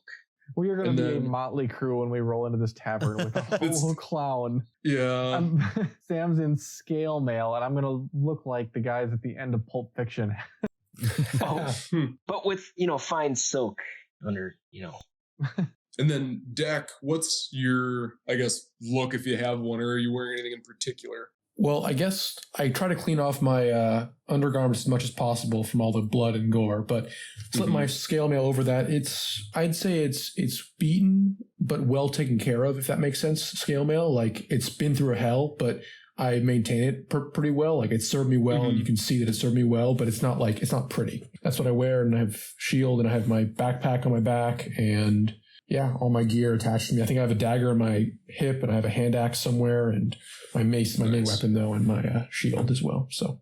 Oh yeah, I do also have a hexagonal shield that I'll wear across my back when not in use. And a sword named Jennifer. That's No, that's not. you're gonna start a fight. Yeah. I guess everyone else would notice that it's a broken sword. I guess it looks like it's shattered at the the tip end of it's broken off. So, but you're still able to use it though. I mean, just it's like, okay. I'm sure the like jaggedness of it adds to its damage, you know. I was gonna say, If I had to pick a stab, I'd pick a clean stab over a like broken jaggedy stab. But is the sword in danger of like breaking? Like is the crack that chipped off? Okay, so it's not okay. No, so it's in some ways you would think of it as actually a minor artifact based on the story. Mm-hmm. It's just when it was used last, it kind of destroyed the magic behind it. So it's still a piece of cold iron with obsidian as its blade, but it's kind of shattered looking. It's a minor artifact named Jennifer. Nickname Jennifer for sure. Someone's gonna take it and like carve it into the blade when Eli's in. So yes, I think are we all ready to proceed? So we're just heading north on that road pretty much and heading toward Besbophus to find that hotel or the tavern. And so you guys kind of like walk along the road again. It's some point kind of late at night. So as you guys are kind of walking past, you're kind of getting into the towns and there's like fields and there's more and more kind of like homesteads as you get closer and closer. And just the homes and houses become more and more and closer packed until you can eventually kind of see the city walls and just all of these shanty towns just basically made of cloth, of like canvas and just like scraps of wood like perched together with some cloth draped over the top. Many are asleep, but the people that are occupying these, you can see that most of them are what would be the society would call amalgamites. People that are kind of like a cross between some sort of animal and human form. In this case, there's many of what you see seem to be a cross of like with human and then also raccoon folk. You see probably like the most of those scurrying around kind of between the different shanties. You get to the city gates, and at this point, the gates are just left open for people to enter and exit as they please into the city. So you're able to get in, and you're trying to find Grom that was at the Full Mast Inn towards the Docks district, which is going to be off the shores of the lake on the kind of like the far side of the city from where you're entering. Let's head there. I don't have any other business. Yeah, we're pretty tattered, so... We've had a day. We've had a troubling day. Although magically, I have more hit points now than when I started this day. True. Yeah, I suppose. I'm doing all right, but I'm always gonna wonder in the back of my mind what the hell happened to that Fabian guy. I'm gonna heal myself. How would I know what like how many spells I can do in a day? Or I mean, like I don't see on my. You get 2 first level spots. Yep. Slots per day. Gotcha. Okay. I've decided that Sam's sword is named Jennifer Splats. That's the last name now. Jennifer Splats. That sounds like an actual person. Oh God. Okay, then I'm gonna heal myself for 5. I did do a Google search for Jennifer Splats, and there's not a person named that, which I was kind of surprised. Okay. I could have swore there'd be like a Facebook page for Jennifer Splats. How did you spell it? Apparently not. No, so now it's open for a name to use. Naming my firstborn Jennifer Splats, boy or girl. But anyway, you guys are kind of making it through like the roads of the city, through some of the nicer parts, and then through more of the run down parts. There's not many people that are out at this time of night, save for there's still some kind of like, looks like kind of like bands of half-orcs. So there's like kind of like these armored groups of half-orcs of like 3 to 5, and they kind of pass you up on the streets and they look you over, but seeing that you guys are armed and armored, no one really wants to mess with you, so they kind of eye you up as they pass by. I'm pretty intimidating. Armored, and there's bits of brain and skull in our hair still. Yeah, like the face covered in blood is probably. Do we get a passive intimidate check at this point? Just being covered in guts? I mean, yeah, that you'd get some sort of bonus from that, I'm sure. When a guy approaches you on the streets covered in blood, you usually do what he says. Yeah. But you're walking through the city, and again, there's kind of like these roving bands of half-orcs that are kind of like eyeing you up a little bit, but no one really pays you guys any too much of mind. You do notice that none of those kind of like raccoon folk, you don't see any present inside the city. But eventually you make it to the Docks district. So this is just kind of off the shores. And you can see that this kind of like part of town is a little bit more rundown than the other ones, with a very, very strong smelling of fish, obviously. And as you kind of like look around, you see that kind of like next to like a shipwright, there's a wooden sign sticking out one of the sides that says the full mast, and it's got just like a picture of a ship with a very large sail sticking out of it, a very prominently high sail, even larger than what most ships would actually have, as kind of like the emblem made out of wood. But you see that really there's only a couple of lights on the street lighting it up. It doesn't seem, you don't really hear much other than kind of like the wind going through the alleys. You kind of approach the front door to it, and there's kind of like two windows going in, and you can see that there's like curtains that are drawn from the inside. And it doesn't look like there's any lights on the inside. So you're thinking it may be really, really late at night. We could sleep in the street and wait till morning. Yeah, I'm gonna go knock on the door. So, Yep. does this door open or not? Yeah, if it's open, we should go in. So you push on it, and it is barred shut from the inside. All right, I'm gonna But knock. you have not knocked yet. Okay. So the noble is the first one To knock. try to knock. And so you try knocking, and some time passes. There's no I'm gonna answer. peek in a window. Okay, you try to peek in a window, and as you kind of like go in and try to like peek in a window, you can kind of see kind of the inside. It's a pretty narrow place. But then you hear this little sound of kind of like a little door kind of like sliding open of like, and as you notice Ignis, you probably would have seen this. There's actually kind of like an eye slit that like slides open, but it's down at about 3 feet. So the humans may not have noticed it. Deck, you did. So you noticed that slit, but it slides open, and you can kind of see these two like eyes, and you kind of hear this kind of like gruff voice of, "We're closed. You guys know what time it is? I closed 2 hours ago." I'm gonna slide over and, line my eyes up with those eyes, and I'm like, we got a little sidetracked, but we're here to see Grom? Yeah, I'm Grom. What do you want? We're like your people. We're supposed to come and see you. What? No. I'm gonna butt in here.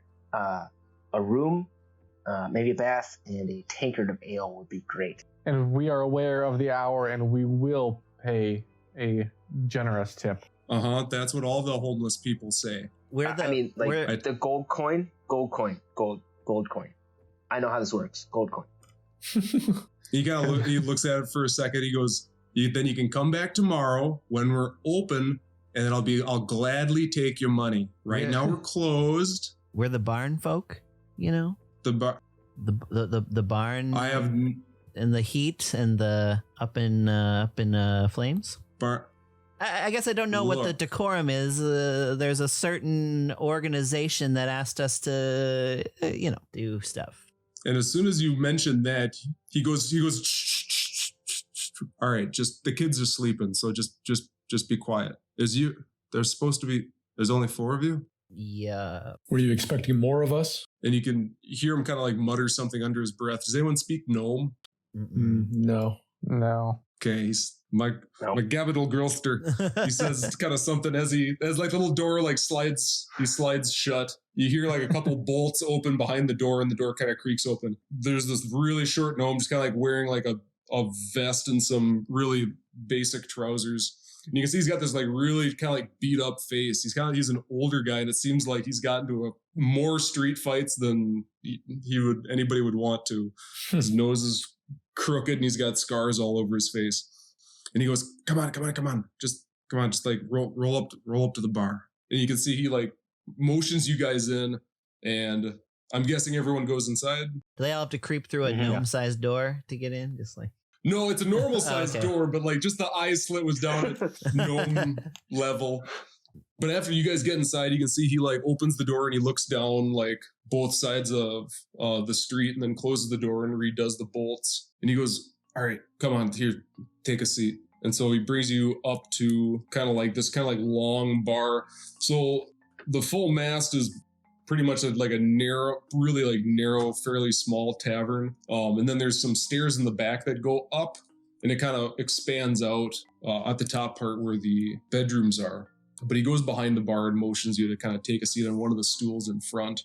And you see that all the stools are meant for tall folk, but it cleverly has like little kind of like steps built into it so that halflings and gnomes can take their seat. But most of the clientele are tall folk, so gotta go where the business is. Climb myself up onto a seat. I'm very acrobatic, so. He goes back behind the bar and kind of climbs up, and he looks at you and he goes, all right, I have no idea what you're talking about a barn on fire. But you got to answer a question for me. Who told you about it?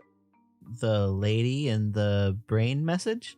We didn't catch the person's name. Yeah, she never told us. Or her name. face. It was more just like a whisper in our brain that said, standing stone, fire in a barn. I'm gonna look down at my sword and be like, Adria, that wasn't you, right? No, all right. Barn full of drugs. If we set it on fire, you would get the signal flame, and then Disembodied voices. We heard disembodied voices. Look, we know how it sounds, but please, you got to believe us. well, I assumed you sent the message. I didn't send the message. But if you're the ones that I think you are, you weren't supposed to hear any voices. Definitely heard voices. Yeah. Yeah, I remember that distinctly.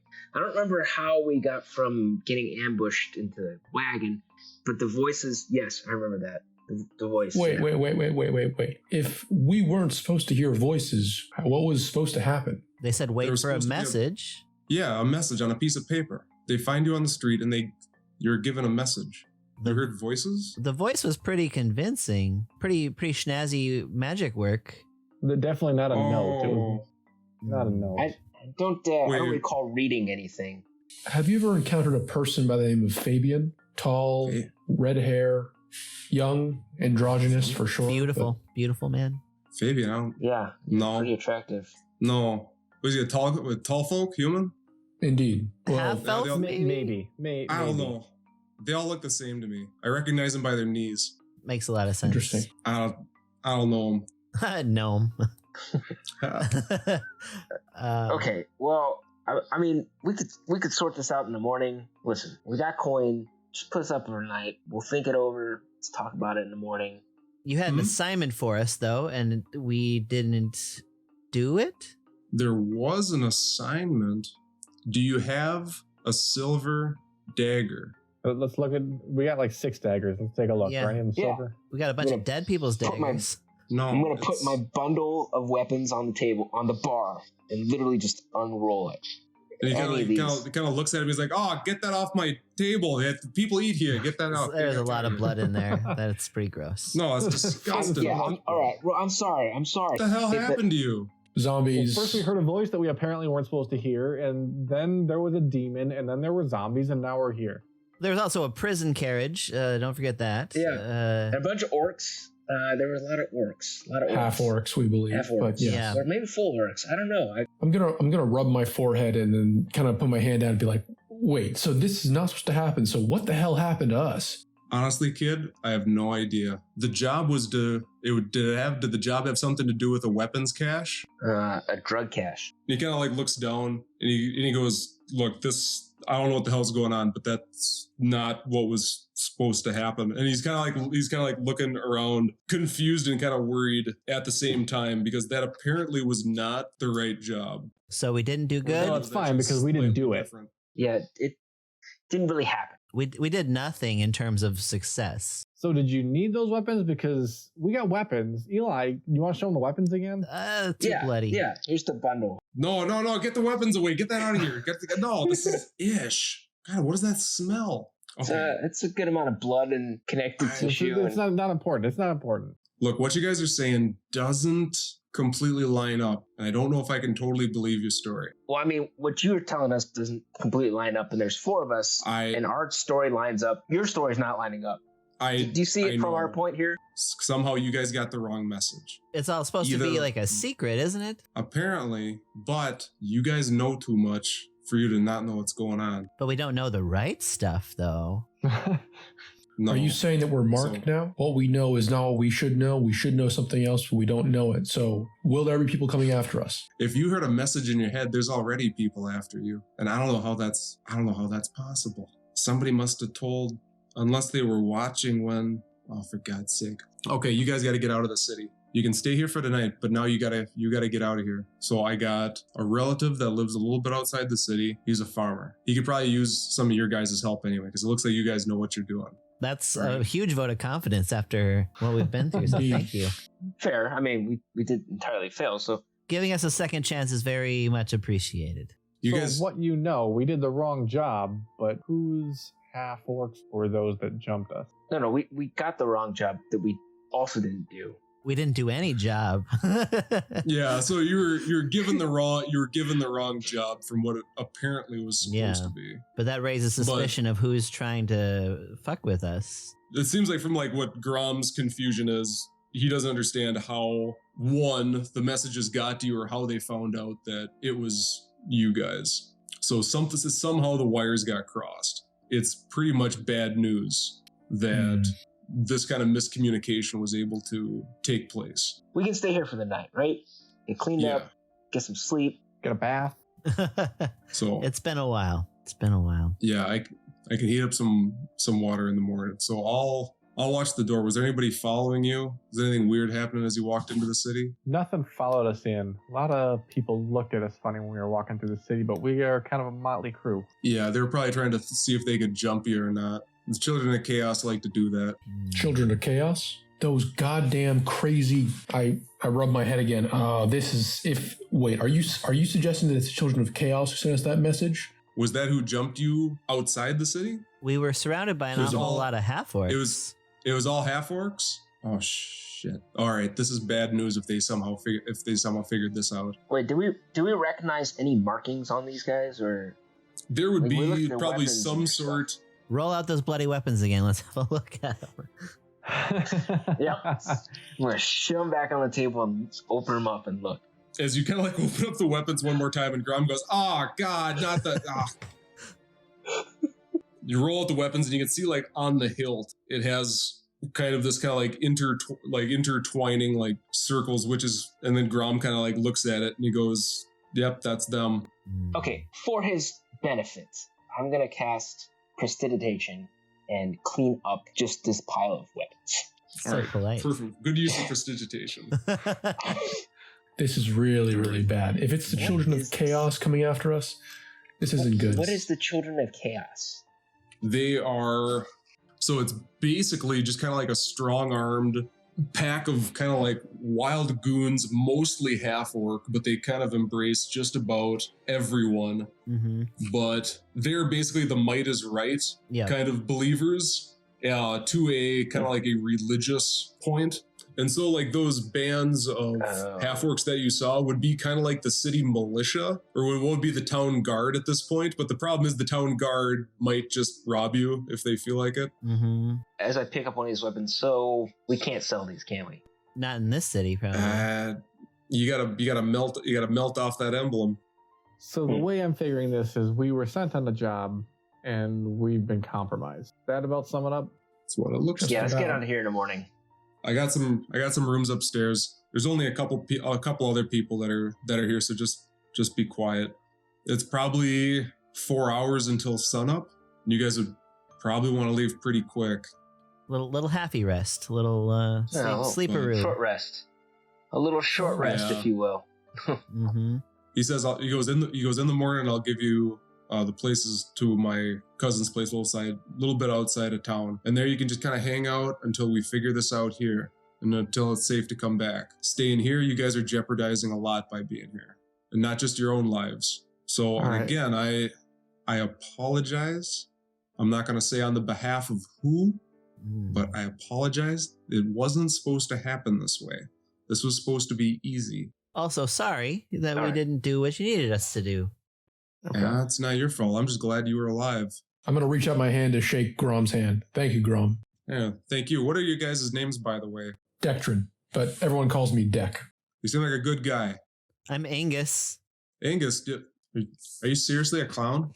Very seriously, very seriously. I studied for 1.5 years under the tutelage of Dolorothy Gulp. He goes, you're the one short guy and you're dressed up like a clown. The tall folk make fun of us enough as it is.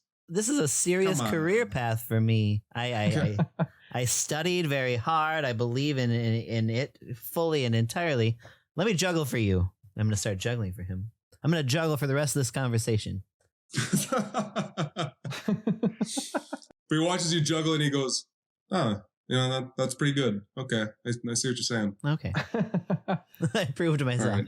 All right, I'm going to kind of be pacing back and forth as we're having this conversation, saying we should probably go sooner rather than later. Let's get cleaned up. If someone wants to grab some shut-eye, great, but then we should be moving on. And then you, nervous guy, what's your name? Riven. Riven, okay. He goes, all right, well, you guys need some sleep, and I'll be able to get you a bath in the morning when the kids are up. Other than that, just find a bed, take a rest. We'll get you out of here. We'll find a way to get you out of town. And I will talk to some other people to see what the hell happened in your guys' case. Because also, there's supposed to be 3 other of you. It's very concerning. That's what that one guy said. Wait. Fabian knew how many of us there were supposed to be. Yeah. The pretty one? The pretty one. He has something to do with this then. Unleashed some kind of monster that disemboweled all of the children of chaos and turned them into zombies? That one. That guy knew there was supposed to be more of us. Holy shit. All right, yeah, we got to get you guys out of town first thing in the morning. I got to talk to some people. This is not right. So go upstairs, try to get some rest. I know you guys have been through a lot, but we'll talk about this in the morning. We'll go from there. Indeed. Sounds like a plan. Appreciate it. Yeah. Thank you, Grom. All right. I'm going to juggle my way up the stairs. You guys go up the stairs. You can hear him kind of like mutter to himself in like gnomish. Just a couple things. And you can see he's kind of like fiddling with some stuff under the bar as you go up and sleep for the night. And we'll call it there. All right. All right. Thanks so much for joining us on our very first quest. You can check out a video version of our adventures on YouTube, or you can listen to our podcast wherever podcasts are found. In the meantime, make sure to subscribe to our YouTube channel and follow Heads Must Roll on Instagram, Facebook, and Twitter.